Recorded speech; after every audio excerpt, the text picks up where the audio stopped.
portion of the Bible irrelevant, or No, I tried, and you try when you teach and you often fail. At least for me, and for most Catholics I know and people, there is this rich grounding in the Old Testament. Without the Old Testament, Christianity doesn't make sense. It's not like there's the New Testament as opposed to the Old Testament. It's a continuous, seamless journey. And I mean, if you look at the Old Testament, I think it's kind of hard to read for us because it's lots of different type of literature stacked together in different ways. You have histories, you have poetic stuff, you have wisdom literature, you have the prophets. But when you read it, it really is a journey of people trying to understand God and their relationship with God, and the whole thing is that in some ways. So I actually spend a lot of time teaching kids about spiritual truth. And so I'll tell you this very simple language. I don't want to be condescending in doing this. But okay, I'll just say, when I talk about what the Ten Commandments are about, it's like, okay, this is God's guidelines to how to live a good life. He told us, He's God. He knows how we're made. And so He gives us these guidelines for living well. And things like, you shouldn't commit adultery. Okay, well, I didn't commit adultery, and I have a great marriage. And it's because, it's like, oh, He knows what He's talking about. In my own personal life, there was this one thing where it's like, take a day of rest. Every 7 days, take a day of rest. I was in a small group Bible study with somebody who was in medical school, and I was an assistant professor, which means you don't have tenure yet, and you're under this huge pressure, and you're either going to lose your job or you get your job. And we were talking about this, and we decided that can't be right. It's a stupid idea. We weren't going to do it, and so we studied what the Bible said, and finally we decided that, you know what? It really meant take a day off, even if you were in med school. And we reorganized our life, and it's like the best thing I ever did. Also, my big fear was my productivity was going to plummet because I took a day off. It's nuts. I work really hard, but because I take a day off every week, I am so refreshed that I keep working hard all the time like a maniac for 20 years. But the thing is that God knows how we're made, and it's His guidelines for a healthy life. So, no, we don't. I mean, that's not how we connect with God. We don't connect with Him. I take His advice because He loves me so much that I want to respond not out of duty, but out of love for Him. Like a young child would for a parent that they really like. You just want to please them. so then the Ten Commandments say it's more like a protection for creation. Yeah, God set out. that's how I do it.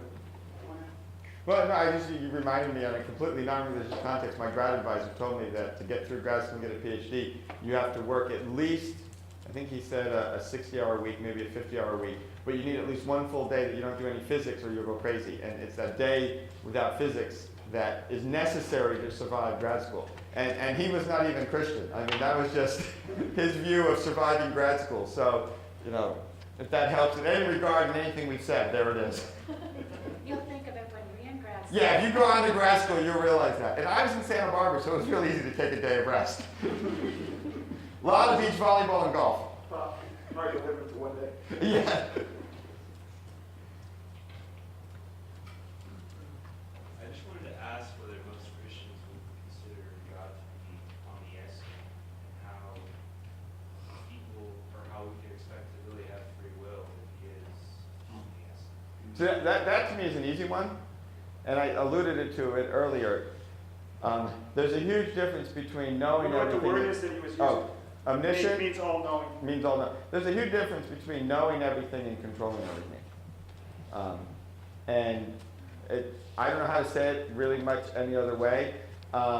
If you have kids, it becomes real easy. When you have young kids, you Right. say, don't touch that, and You will get burned, and they go, okay.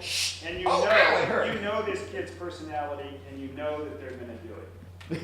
And so I used to kind of have that question a lot until I had kids, and it's like, oh yeah, I can see how that doesn't violate free will. You want to follow up? But isn't it kind of different because you don't know how your kid will ultimately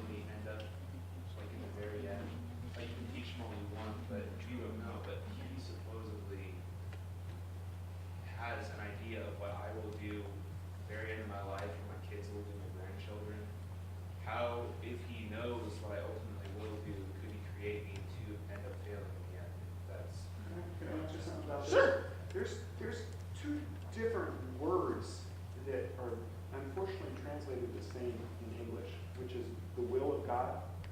And, but in Greek they're different. So one of them is like God knows what's going to happen. He has his sovereign will as ruler of the whole shebang. You know, he knows how things are going to happen. He's guiding history to that end. And there's another kind of will, which is his moral will, which is what he wants, like how he'd like people to behave. And it's hard to reconcile those two, but separating them some is helpful. The most interesting case of that is when it comes to Judas, who is the one who betrayed Jesus before he was crucified. It says, Jesus says that I'm going to die just like it was planned, sovereign will. But woe to the person who betrays me, you know, because he's going against God's moral will. And so there's this kind of this tension between he knows, but that's not the same as making our free will choices for us. I don't know if that helps. You still look completely. Well, I mean, You can think about, you know your own past events, right? You can think back to things, choices you made in the past, and you know what you did. Knowledge is not a relationship, it's an external relationship. Like when you envision something is already the case, and there's a bunch of causal relationships to your brain, and then you see it, and you know it. The thing is already what it is. So knowing is a kind of external relationship to something. So you know what you did earlier today, and the fact that you know that has nothing to do with the intrinsic character of the event. I mean, I think Doesn't make it- a little more challenging and mysterious is entitled to your question is, if God knows everything, why allow any bad thing to happen? And I think that's a harder theological question to grasp. But this issue of free will and God knowing really is, I never like to say this to students because I don't like to try and imply that there's something stupid about what you're doing.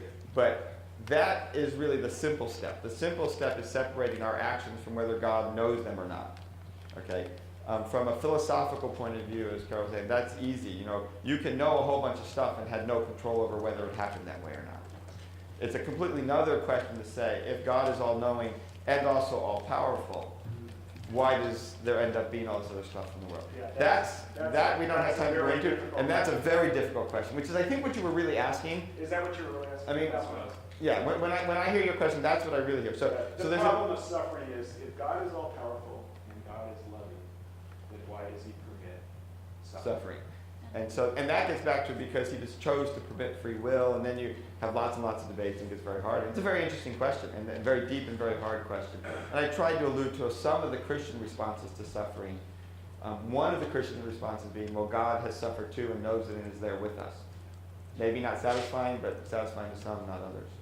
There was lots of other hands. I don't know if we have time. Should we take some more questions, or? We can take questions Well, we have- privately afterwards too. So. Oh, we have a student panel, and I know they did some preparation. How many of you are on the Christianity panel? Wow. And you're ready to go. So I just don't want them to not have time to We'll do go ahead. Right. their thing. We'll But step maybe aside. any urgent questions? You could take Okay, one or that's two.